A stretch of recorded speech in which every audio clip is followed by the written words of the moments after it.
उत्तराखंड की चिन्हित राज्य आंदोलनकारी समिति तथा राज्य निर्माण सेनानी का 27वां राज्य स्तरीय सम्मेलन आगामी 12 अक्टूबर को बागेश्वर में आयोजित हो रहा है। संगठन के जिला संयोजक भुवन कांडपाल तथा रमेश कृषक ने बताया कि सम्मेलन में राज्य की दशा व दिशा पर चर्चा की जाएगी। साथ ही राज्य के आगामी विधानसभा चुनाव को लेकर विमंथन किया जाएगा। समिति ने सभी आंदोलनकारी साथियों से सम्मेलन में पहुंचने की अपील की है। इस मौके पर लीलाधर पंडा आज मौजूद थे। 25वां साल हमारा ये अब चल रहा है राज्य बनने के बाद।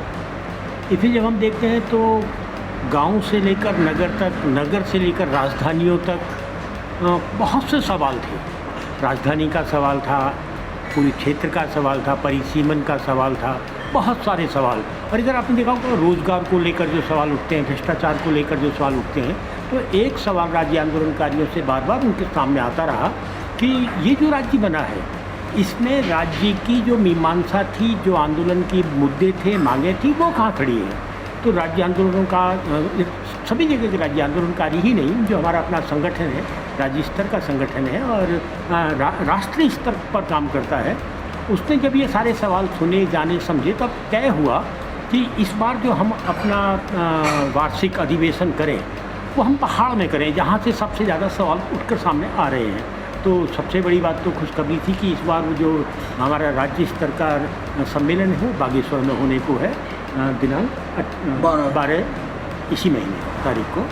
अच्छा, सबसे बड़ी चीज़ वो जो सम्मेलन है वो एक नई दिशा देगा। उसमें क्या तय होगा, क्या नहीं होगा, ये कल के गर्भ में है। लेकिन जो रखे जा रही हैं जो चीज़ें, आयोजन समिति होने के नाते कांडपाल जी की अध्यक्षता में जो ये सब रखा जा रहा है, उसमें हम लोग ये सारे मुद्दे रखेंगे कि आखिर 25 साल जो हो गए हैं ना, उसमें क्या पाया, क्या खोया। और सबसे बड़ी चीज़ जो सवाल उठ रहा है, राज्य आंदोलनकारियों पर भी सवाल उठते हैं कि आप सिर्फ पेंशन लेने के लिए, आरक्षण लेने के लिए ही है, तो वो सारे सवाल भी उसमें आएंगे कि हम वास्तव में क्या हम चुप हो गए हैं, अगर चुप हुए हैं तो क्यों हुए, और चुप्पी को कैसे तोड़ा जा सकता है, ये तमाम सवाल उसमें होंगे।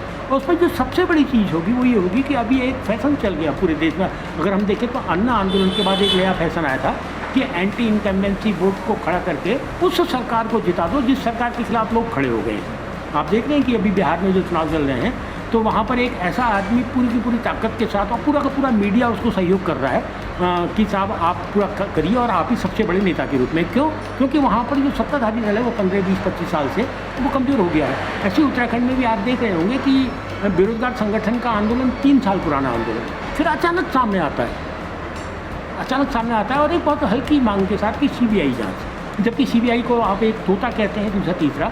तो ये तमाम चीज़ें जो हैं वो, और तीसरा हमें एक चिंता और है कि जो हमारा क्षेत्रीय संगठन था उत्तराखंड का, हम उस पर भी मंथन और विमर्श करेंगे क्योंकि ये सब क्या है कि जब पूरे देश के अंदर क्षेत्रीय संगठन सर उठा रहे हैं, विजय थालापति देख रहे हैं क्षेत्रीय संगठन के रूप में तमिलनाडु में एक बड़ी ताकत के रूप में, तो हमारे यहाँ क्षेत्रीय संगठन था और हम कमजोर क्यों हैं। इन तमाम मुद्दों को लेकर बिजली, पानी, सुरक्षा, शिक्षा, चिकित्सा भी उसमें होगा।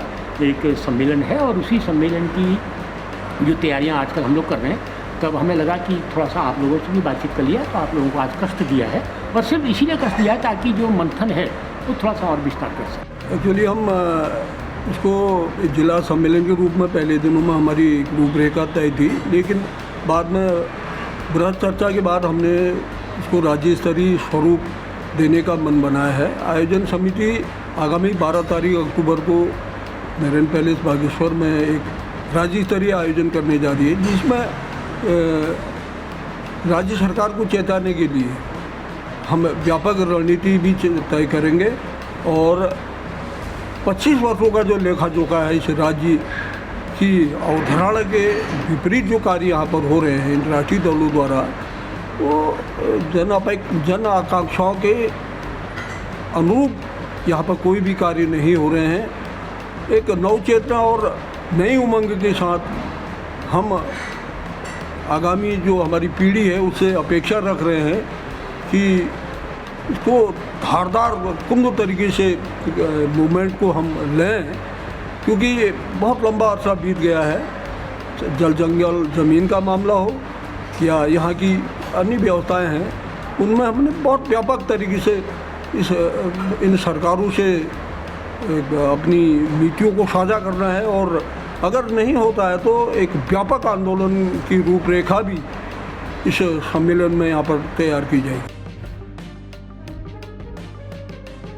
लोकल न्यूज़ 31 के लिए ब्यूरो रिपोर्ट।